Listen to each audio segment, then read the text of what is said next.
안녕하세요. 최수일의 기고만장입니다. 교회는 국가 권력에 대해서 어떤 태도를 가졌을까요? 교회 역사를 통해 드러난 관계를 유형화하면 국가 권력에 아주 적극적으로 대항하는 형태, 반대로 국가 권력에 적극적으로 영합하는 태도, 혹은 피하거나 무관심으로 적당한 거리를 유지하는 소극적 형태 등으로 크게 나눌 수 있겠죠. 오늘날 국가 권력의 이데올로기를 승인하고 권력에 영합한 기독교회 사의 최초의 교회 사학자이자 신학자였던 한 사람을 여러분에게 소개하려고 합니다.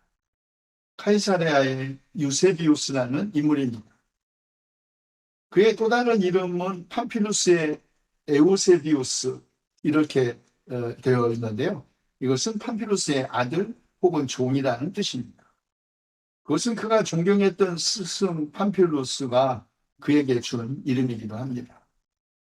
팜필루스, 그 유세비우스의 스승인 팜필리우스는 디오클레티아노스 황제와 공동 제임자였던 막시미아노스 황제의 박해 시기인 310년에 순교한 인물입니다.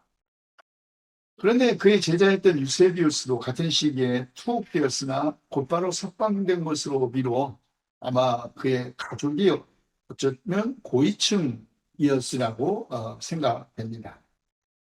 260년 전 팔레스타인에서 태어난 것으로 추정되지만 그의 가족들, 부모들이 기독교인이었는지는 분명하지 않습니다.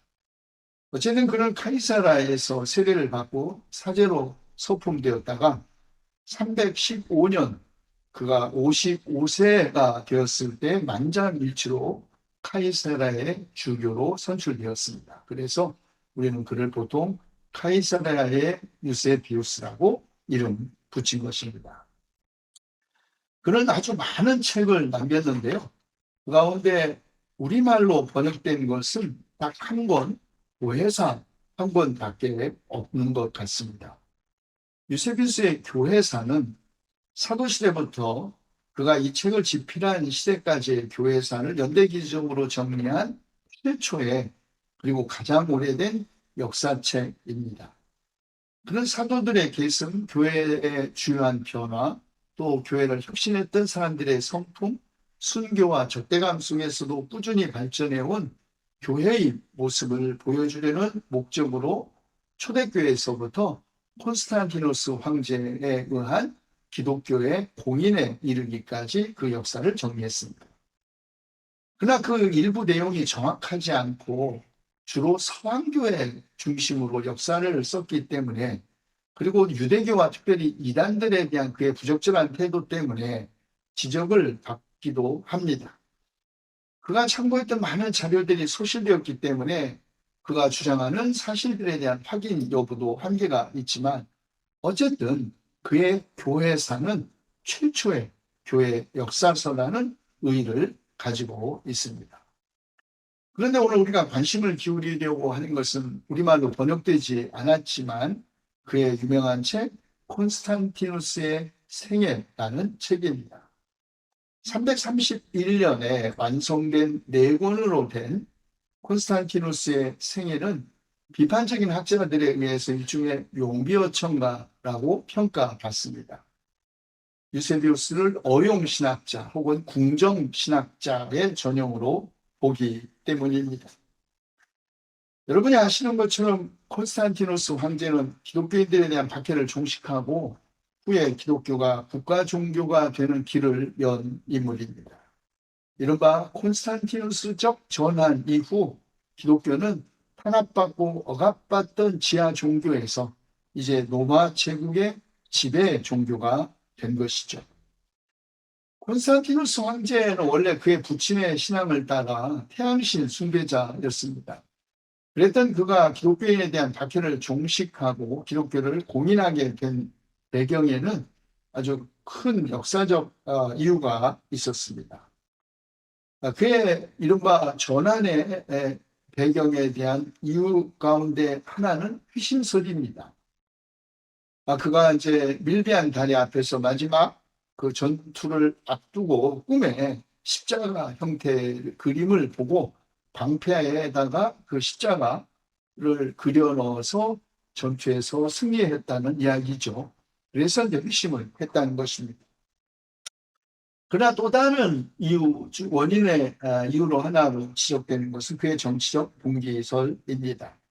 그의 정치적 이해관계 심한에 4명의 황제가 다스리던 로마 제국을 통일하고 하나의 제국, 하나의 황제, 하나의 종교, 곧 이 3가지 이념을 기독교를 국가 종교로 공인함으로써 형성하려고 했다는 것입니다.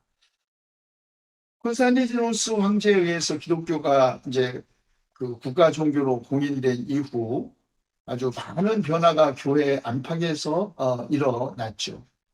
그 중에 하나가 초대교회 기독교인들이 이상으로 삼았던 그 교회의 행동이나 가치의 규범이었던 역사적인 예수님이 사라지고 초대교회의 순진성과 함께 민주적이고 평등주의적인 혁명적 정신이 상실되었다는 것입니다. 그런 혁명적 열정과 평등주의적 이상이 사라지고 관료주의적인 체제가 교회 안에 도입되었다는 것이 그 첫 번째 변화였습니다. 두 번째 변화는 부자와 권력자들이 교회 안에 받아들여짐으로써 부와 재산이 불경한 것으로 여겨지지 않게 되었습니다. 예수님은 가난한 사람들은 복이 있다고 선언하셨는데 이 제국 종교 질서 아래에서는 가난한 사람이 복이 있는 것이 아니라 가난한 사람들에게 자선을 베푸는 사람이 복이 있다고 그렇게 변화된 것입니다. 세 번째는 이제 국가 조직을 모방하여 교회가 조직되기 시작했습니다. 고의 성직자들은 궁정에서 살았고 제국의 행정에 맞먹는 행정구역에서 지배권을 행사했습니다. 고위 성직자들은 국가로부터 수당을 받았고 심지어는 노예를 소유할 수도 있었고 사병을 양성할 수도 있었고 소위 일반 백성들에 대한 사법권도 가질 수 또 행사할 수 있었습니다. 네 번째는 하나의 제국, 하나의 교회, 하나의 황제에 관심을 가진 콘스탄티누스가 분열된 교회를 일치시키기 위해서 또 신학적인 논쟁을 종식시키기 위해서 사실은 325년에 니케아 공의회를 소집한 것입니다.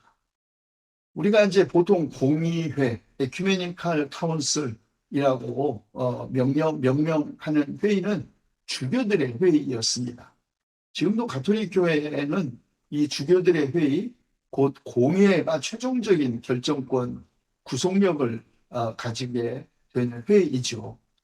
자, 그런데 최초의, 이른바 공식적으로 최초의 동방교회와 서방교회가 함께 인정하는 325년에 있었던 니케아 공의회가 주교들에 의해서 소집된 것이 아니라 황제가 그것도 분열된 교회를 통일시키려는 정치적 의도에서 소집된 공의회였다는 사실을 주목할 필요가 있습니다.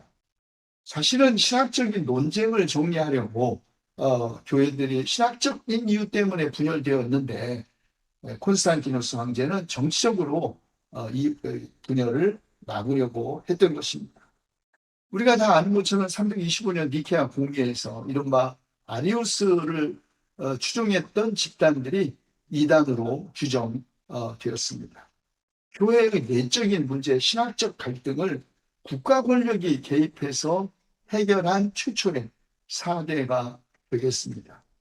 그 이후 우리가 아는 것처럼 이른바 서방교회에서는 교회의 내적 갈등과 신학적 논쟁이 끊임없이 국가 권력을 힘입어 해결되거나 혹은 억압되어 온 역사임을 알고 있죠.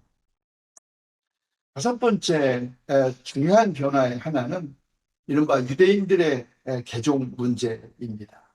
이른바 안티세미티즘, 반유대주의가 이때부터 사실 뭐 그 이전에도 있었지만 아주 체제화된 것입니다. 유대인들이 기독교 노예들에게 할례를 주는 것을 아주 엄격하게 금지했고요. 유대교로의 개종도 철저하게 처벌되었습니다. 물론 유대인이 기독교인으로 개종하는 것은 훨씬 관용되었죠. 콘스탄티누스 황제의 반유대주의는 325년 니케아 공회에서 부활절 절기를 규정하는 과정에서 아주 더 노골적으로 드러났습니다. 그는 유대인들이 예수님을 살해함으로써 신을 모독하고 그 손을 더럽혔기 때문에 유대인의 관습에 따른 부활절 축제는 적합하지 않다고 거부함으로써 기독교의 뿌리 깊은 반유대주의가 정착된 것입니다. 그리고 우리가 다 아는 것처럼 이른바 비잔틴 건축과 예술이 꽃을 피기 시작했습니다. 콘스탄티누스 제국 궁정의 특색으로 드러나는 권세와 부, 그리고 특권이 미술과 건축에서 표명된 것이죠. 비잔틴 예술과 건축의 개화를 비판적으로 보는 사람들은 교회가 아름다움에 대한 관심 때문에 예언자적, 사회적 비판을 외면하는 종교의 비정치화가 초래되었다고 주장합니다. 콘스탄티누스 황제에 의해서 기독교가 제국의 종교가 된 이래 기독교 역사는 서로 다른 두 방향으로 전개되었습니다.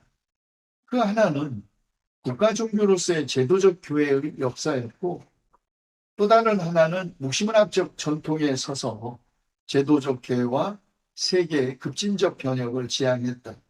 그러나 제도권 교회로부터 언제나 반주류 혹은 이단으로 정죄받은 비주류의 교회가 그것입니다.